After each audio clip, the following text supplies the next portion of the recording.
श्री गुरुदेव भगवान की जय। श्रीमद् भगवद गीता के 9वें अध्याय में श्री भगवान परमात्मा के स्वरूप और उसकी सर्वव्यापकता का वर्णन करते हुए फिर दैवी संपदा के लोग किस प्रकार भजन करते हैं, 13वें श्लोक में ये सब विस्तार से वर्णन किया। सब भूतों का आदि अव्यय सनातन समझते हुए जो महान पुरुष हैं, महात्मा हैं, जिन्होंने अपनी आत्मा का अनुभव कर लिया है, वे अनन्य मन से मेरा ही भजन करते हैं। काम, क्रोध, लोभ, मोह ये विकार वाले जो विकारों से ग्रस्त हैं, वो भजन नहीं कर सकते। वो उसी के विचार में लगे रहते हैं। जो कुछ भी हैं वह सब परमात्मा के ही विभिन्न आकार हैं। ऐसा जानने वाले ही महान हैं और दैवी संपद वाले हैं। ये कैसे भजन करते हैं, 14वें श्लोक में इसका वर्णन करते हुए बताते हैं। सततम कीर्तयन्तो माम यतन्तश दृढ़व्रताः नमस्यन्तश माम भक्त्या नित्ययुक्ता उपासते। नित्य यत्न से कीर्तन करें, दृढ़ व्रत सदा धरते हुए, करते भजन है भक्ति से मम वंदना करते हुए। इसका अन्वय है, दृढ़ व्रताः सततम कीर्तयन्तः च यतन्तः च माम नमस्यन्तः यन्तः नित्ययुक्ताः भक्त्या माम उपासते। पहले 13वें श्लोक में महात्मा नाम दिया भजन करने वालों का। अब दृढ़ व्रता बताया है, नाम देते हैं दृढ़ व्रता। दृढ़ निश्चयात्मिका बुद्धि वाले जो फिसल नहीं सकते, जो एक उनकी मति हो गई है। बरहु संभ न तो रहो कुमारी, पार्वती जी ने कहा था। वो अपने ध्येय से हटते नहीं। वो दृढ़ व्रती निरंतर परमात्मा का कीर्तन करते हुए सदैव प्रयत्नशील, मुझको नमस्कार करते हुए सदैव युक्त चित्त वाले मेरी ही उपासना करते हैं। इसके विपरीत अदृढ़ या अस्थिर कभी भगवान, कभी देह, कभी संसार का भजन करते हैं। व्रत में जैसे निश्चय संकल्प किया तो वह भूख प्यास भी नहीं लगती उनको।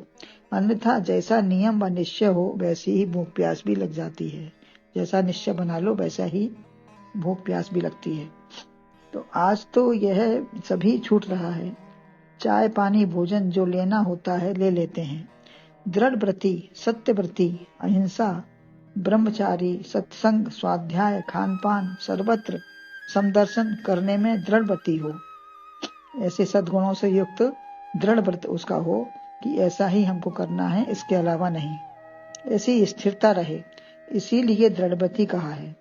अडिग बुद्धि वाले जैसे निश्चय अपने नाम, कुल गोत्र अपने नियम में होता है, ऐसा ही निश्चय हो। जैसे अपने कुलगोत्र में अपना होता है कि मेरा यही कुलगोत्र नाम है मेरा, ऐसा नियम बना लेते हैं। तो ऐसा ही अपने व्रत में निश्चय होना चाहिए उसको, तभी वो दृढ़ व्रती है। सततम, सबके साथ निरंतर हो, सदा हो। ऐसा नहीं कि आज है कल नहीं। नियम जो आज है वो कल समाप्त हो जाए, ऐसा न हो। किसी के कहने सुनने से या दोषारोपण करना कर लें, किसी के कहने सुनने से बदल लिया अपना नियम, ऐसा नहीं है। कभी दूसरों के द्वारा या कभी मन या आलस के कारण अथवा कोई परिस्थिति बस कोई दुर्घटना हो गई तो उसमें दोष लगा दिया। किसी कारण से दोष लगाकर वो नियम ही अपना छोड़ दिया। भाग्य या प्रारब्ध बस कुछ भी होनहार हो गई, जो होनहार होनी है वो हो जाएगी। तो उसमें हम अपना कर्तव्य या नियम को नहीं छोड़ना चाहिए। होनहार कुछ हो भी जाए तो सत्संग में दोष ना लगाना। होनहार कुछ हो भी जाए तो सत्संग में दोष लगाना ना। सत्संग में दोष नहीं लगाना, सत्संग के कारण ऐसा हो गया, ऐसा नहीं है। जो होना था वो समझिए कि आप बहुत सूली की सजा आपको फूल में उतर गई। इसमें स्वर, लय, ताल, वाद्य किसी की जरूरत नहीं है। वाणी से, हृदय से, परा से गाओ, अपने ही अंदर भाव बनाकर गाओ। कोई इसमें स्वर, लय तो कई लोगों को जोड़ने की जरूरत नहीं है। नाम जप स्मरण हो, कीर्तन हो, कीर्ति हो, गाना हो, जैसे छोटे बच्चे का यश ज्ञान होता है, तो किसी का भी अपयश ज्ञान किसी का भी या किसी का अपयश ज्ञान होता है। किसी का यश किसी का अपयश गाया जाए, ऐसा नहीं। संसारी सब बदल जाते हैं, परंतु परमात्मा नहीं बदलता। स्वरूप ज्ञान का अनुभव जो सत है, चित है, आनंद है। हमारा स्वरूप क्या है? सत है, चित है, आनंद स्वरूप है। उसका अनुभव करें। फिर सबके प्रति यश गायन करो। जिसका भी निकले शुभ वाणी ही निकले, गलत किसी के लिए न कहें। फिर सत्य स्वरूप परमात्मा की चर्चा हो, चाहे गद्य पद्य स्वर लय ताल कैसे भी हो। ये वाणी से कथन हो, नहीं गाना हो तो कथन हो, उसका अच्छी हो बस। कभी परमार्थ के साथ अर्थ की चर्चा हो तो भी वह भी परमात्मा से जुड़ी रहे। परमार्थ के साथ साथ यदि अर्थ की भी चर्चा हो, संसार की भी कोई बात कहनी हो, तो भी परमात्मा से जुड़ी हुई हो। जो भी बोलो मानो वेद वाक्य ही हैं, ऐसा शुद्ध हृदय हो। कोई महापुरुष गाली ही देकर बोलते हैं, उनका कुछ अभ्यास ऐसा पड़ जाता है कि गाली देकर बोलते हैं, लेकिन वो उसको सिद्ध कर देते हैं कि उसका भी ब्रह्म रूप ही है। जो उन्होंने शब्द कहे हैं वो भी ब्रह्म रूप ही है, उसको सिद्ध कर देते हैं। रहना नहीं देश बिराना है, उसको बता देते हैं कि ये देश दूसरा है, बिराना है, हमारा नहीं है। जैसे ससुरा कहा तो वही परमात्मा की ससुरालय बता दिया। बुद्धि हमारी स्त्री है तो उसकी बुद्धि को हमने समर्पित कर दिया। ये संसार जो है बुद्धि को समर्पित हो गया। तो जो भी करते बने परमात्मा का कीर्तन स्मरण चर्चा हो, उसी में मस्त हो जाओ। भगवान के भाव में ही जो भी शब्द निकले हैं अच्छे भाव से, उसी की चर्चा हो, उसी की बातचीत हो, उसी में मग्न रहें। जैसे मीरा नृत्य करती है तो तल्लीन हो जाती है। महाराज श्री भी नृत्य करते थे, परंतु संसार और मर्यादा के प्रति सतर्क रहते थे। 12 बजे तक सोना नहीं है तो कीर्तन ही करेंगे। पहला है वेद वाक्य का चिंतन करो। कीर्तन देह और संसार का ना हो। यतन्तश्च, प्रयत्न करते रहो। यत्न करना है लगातार। करते करते तो मन लगता नहीं है, तो करते करते जब मन नहीं लगता है तो छोड़ देने से कैसे लगेगा? फिर तो संसार में चला ही जाएगा। इसलिए लगे रहो। जैसे ऊन का गोला अगर गिर गया तो वो खुलता चला गया, तो मजबूती से वृत्ति को पकड़े रहो। संसाराकार काम क्रोध ना आने पाए, उसको मजबूती से पकड़ने के लिए लगातार लगाना है। सदैव सदैव चिंतन कथन होता रहे। बार बार प्रणाम करो। परमात्मा ही प्रणाम के योग्य है। परमात्मा के प्रति कृतज्ञ हो। भौतिक भी सब दे दिया उन्होंने हमको। फिर वृत्ति, मन, बुद्धि, ज्ञान, सत्संग, समय, संस्कार, संयोग ऐसा दिया जिससे संसार विमुख हो गया। उसके बाद हम जब उसमें लग गए तो हमारी वृत्ति, मन, बुद्धि ऐसी बना दी, सत्संग में लग गई तो संसार हमसे विमुख हो गया। तो उस दुख के साथ परमात्मा से उस जो संसार विमुख हुआ, तो वो संसार का जो दुख था उससे हम परमात्मा से और जुड़ गए।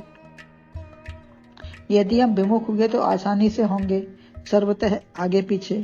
तो हम संसार से जब विमुख हो गए तो और आराम से हम परमात्मा से आराम से जुड़ेंगे। चारों तरफ हमको वही नजर आएगा। फिर हमको उसी का आनंद सन्मुख और पीछे से प्रणाम सुरेश हो। चारों तरफ से प्रणाम में दीनता, अभिमान, याचना, चाह ना आए। जो भी करें उसमें हमको कोई चाह या दीनता ना हो अपनी, परंतु समर्पण भाव से प्रणाम करो और परमात्मा से ही जुड़ो। नित्य युक्त हो भक्ति पूर्वक। कोई आपके यहाँ रहे किंतु भक्ति प्रेम ना करे तो कौन जुड़ेगा? हमारे पास कोई आया बैठा रहा तो अगर हम उससे भक्ति प्रेम से बात ना करेंगे तो हमसे कौन जुड़ेगा? चला जाएगा। अतः प्रणाम करो नित्य युक्त होकर। माम उपासते, मम उपासना, भगवान के समीप जिसका आसन है। उपासन भगवान के ही समीप जिसका आसन है, उधर उधर नहीं है। जैसे पहले अरण्य में उपासना बताते थे, पहले जंगल में जाते थे लोग उपासना करने के लिए तो बताते थे। तो एकांत में जब परमात्मा मिल जाता है तो भीड़ में भी पहचान लेंगे। अरण्य में उपासना करने जाते थे, माने कि एकांत में हमको मिल गया परमात्मा, एकांत में हमारी वृत्ति टिक गई, तो फिर भीड़ में भी हमारी जम जाएगी। फिर वृत्ति की ऐसी आदत पड़ जाएगी कि भीड़ में भी उसको पहचान लेंगे। जैसे माता अपने पुत्र को कहीं भी पहचान लेती है, पशु भी पहचानते हैं, अपने ही बच्चे को दूध पिलाते हैं, वह प्यार देते हैं।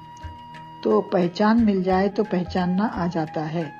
हमको किसी पहचान मिल जाए तो फिर हमको पहचानना भी आ जाता है। एक बच्चा मचान पर बैठा रखवाली करता था। दूर से अपने भाई को भालू समझकर डरा, फिर पास आने पर पहचान कर प्रसन्न हुआ। काला कमल ओढ़कर भाई आया तो उसको लगा भालू है, तो पहले डरा, फिर देखा कि भाई है तो प्रसन्न हो गया उसको, फिर भालू का रूप में उसको डर नहीं लगा। तो परमात्मा किसी भी जड़ चेतन रिश्ते नाते के रूप में आए, यदि परमात्मा अपना हो गया तो विष्णवे प्रभु विष्णवे, फिर उसके हम किसी बात का कोई डर नहीं है, सब उस रूप उसी का है। वह किसी रूप में आए पहचान लेंगे हम। जैसे नाटक में मंच पर अपने बच्चे को सब पहचान लेते हैं, फिर उपासते कहा है, सर्वत्र ही कथन चिंतन वर्णन सब उसी का होगा। जब इतनी हमको आराधना प्रेम उससे लगाव इतना हो जाएगा तो सर्वत्र उसी का चिंतन कथन विचार होगा, उसी के लिए शब्द निकलेंगे और मन वाणी सब उसी में समर्पित रहेगी। आत्मा तुम गिरजामतीम सहचरा, जो भी क्रिया बोलना हो रहा है सब परमात्मा को समझते जानते हुए उसी में विचरण करता हूँ। जो भी कुछ करता हूँ सब परमात्मा के लिए, उसी में विचरण है मेरा, उसी में ध्यान है। परमात्मा मुझ में है और मैं उसमें हूँ। जिस रूप में भी तुम मिलोगे समस्त स्वरूपों का बंधन करते हुए एक स्वरूप में दृढ़ आस्था हो जाए, ऐसा भाव बना रहे, यही परमात्माओं से प्रार्थना है। और ऐसा ही भाव दृढ़ अभ्यास के द्वारा हमारा बने, यही इस श्लोक का तात्पर्य है। गुरुदेव भगवान की जय।